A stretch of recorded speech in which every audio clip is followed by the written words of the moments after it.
ও পুরানো গোপালটা রয়েছে না? হ্যাঁ মোবাইলে দেখছি।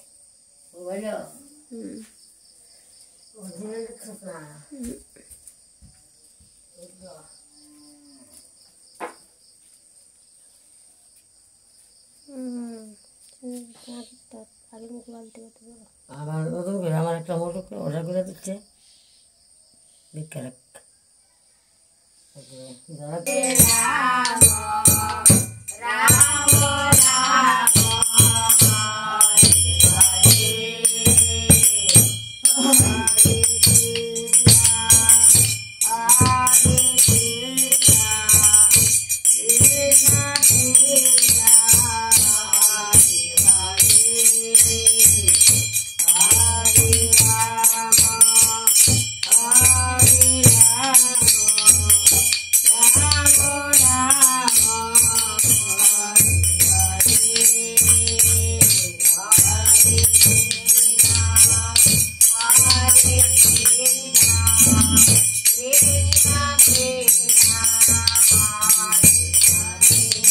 শুভ সকাল গোপু সোনা।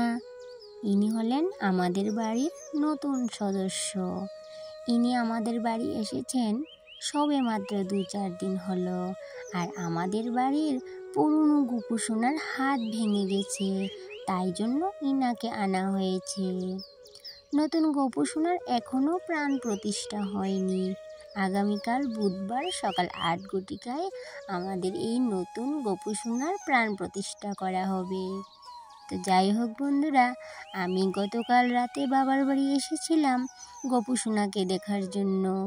তো যেহেতু রাতে আমি থেকে গেছিলাম বাবার বাড়িতে, সেহেতু সকালে কিন্তু গোপু সোনার সামনে বসে কীর্তন করারও একটু সুযোগ পেয়ে গেলাম। যেহেতু কার্তিক মাস, সেহেতু কিন্তু পুরো কার্তিক মাস এই যে গোপু সোনার সামনে ভোরবেলা কীর্তন করা হয়। কিন্তু আমি কিন্তু একদিনও আসতে পারিনি। ওই যে পুরনো গোপু সোনার হাত ভেঙে গেছে শুনেছিলাম, কিন্তু আসিনি। আর এই যে এসেছি আজকে, তো ভাবলাম যে যেহেতু এসেছি আর নতুন গোপু সোনাও এসেছে, তো গোপু সোনার সাথে বসে একটু গোপু সোনার সামনে বসে একটু কীর্তন করে নিই সবার সাথে। তো যাই হোক বন্ধুরা, সবাই এসেছে আর খুল বাজানোর কেউ এসেছিল না, তো সেই জন্য আমি একটু খুলটা বাজিয়ে নিচ্ছিলাম। যদিও আমি পারি না, তো যতটুকুই পারি ততটুকুই কিন্তু বাজিয়ে নিয়েছিলাম। আর এইভাবে করে কিন্তু প্রত্যেক দিন সকালবেলা গোপু সোনার সামনে কীর্তন করা হয়ে থাকে। আর এই কীর্তনটা কার্তিক মাসের পুরো মাস জুড়ে চলবে। আর কার্তিক মাসের শেষের দিন মানে সংক্রান্তি দিনে ওই দিন কীর্তনটা শেষ হবে। ওই দিন ভোগ লাগানো হবে গোপু সোনার সামনে, আর ওই দিনে কিন্তু কীর্তনটা শেষ করা হবে। তো যাই হোক বন্ধুরা, কীর্তন শেষ করে কিন্তু আমি বাড়ি চলে গেছি। আর বাড়ি চলে গিয়েই কিন্তু ওই যে প্রত্যেক দিনের মতো নিজের কাজে লেগে পড়েছি।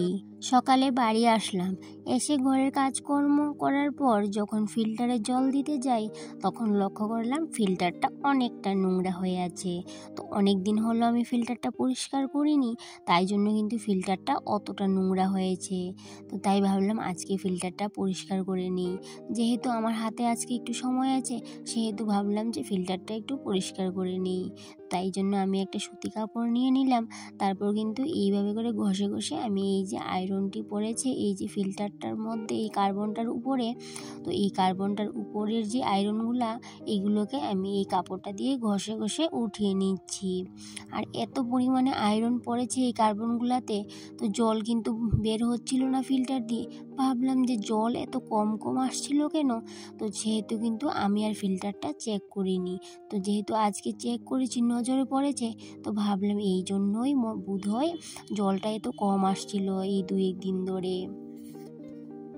আর আমাদের এখানের জল না অনেকটা আয়রনযুক্ত, তাই জন্য কিন্তু ফিল্টার এতটা নোংরা হয়ে যায় আর এত তাড়াতাড়ি। এত শক্তিশালী আয়রন ফিল্টারের গায়ে এমনভাবে দাগ ফেলে দিচ্ছে যে দাগগুলি আমি অনেক ঘষার পরও উঠাতে পারিনি। কীটা যে করতাম বুঝতেই পেতেছি না।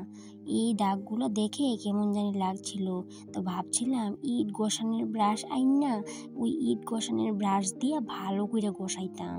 তো ওই যে ঘষামু ভাবছি ঘষামুই, আরেকদিন ইট ঘষানোর ব্রাশ আনু আইনা কিন্তু ভালোভাবে ঘষা ওই দাগটির উঠাইমু। আর এইদিকে দেখো কতটা নোংরা জল বাইরেতেছে ভিতর থেকে, এত আয়রন হয়েছে, তার জন্য কিন্তু এই ট্যাপটি জাম হয়ে গেছে। আর এতদিন কিন্তু ভালো করে জলও আইতাছিল না। তো যাই হোক, আজকে পরিষ্কার করছি, মনে হয় কিন্তু জল আইব। আর এদিকে দেখো যতটুক পড়ার অতটুক কিন্তু এই ট্যাপটা দিয়ে আমি ফালাই নিমু, আর বাকিটা কিন্তু ফরতো না, কিন্তু ওইটারও কিন্তু একটা ব্যবস্থা করতে হইব। তো যাই হোক, ওইটারও ব্যবস্থা করমু। আর এদিকে জলের অবস্থা দেখো কেমন আয়রন পড়ছে জলের মধ্যে, দেখো অবস্থা। এক সপ্তাহ গেলেই ফিল্টার পরিষ্কার করতে লাগে, তো এক সপ্তাহ পর পর তার ফিল্টার পরিষ্কার করা সম্ভব না, তো তাই জন্য কিন্তু আমি এক সপ্তাহ পর পর আর পরিষ্কার করতে পারি না। আর এইদিকে দেখো এই ট্যাপটা দিয়ে কতটুকু বাইরনের, যতটুকু বাইর হইবার অতটুকু কিন্তু বাইর হয়েছে, আর বাকি কিন্তু ফিল্টারের মধ্যে নোংরা জলটা রয়ে গেছে। তো ওই জলটারে এখন আমি দেখো কেমনে বাইর করি।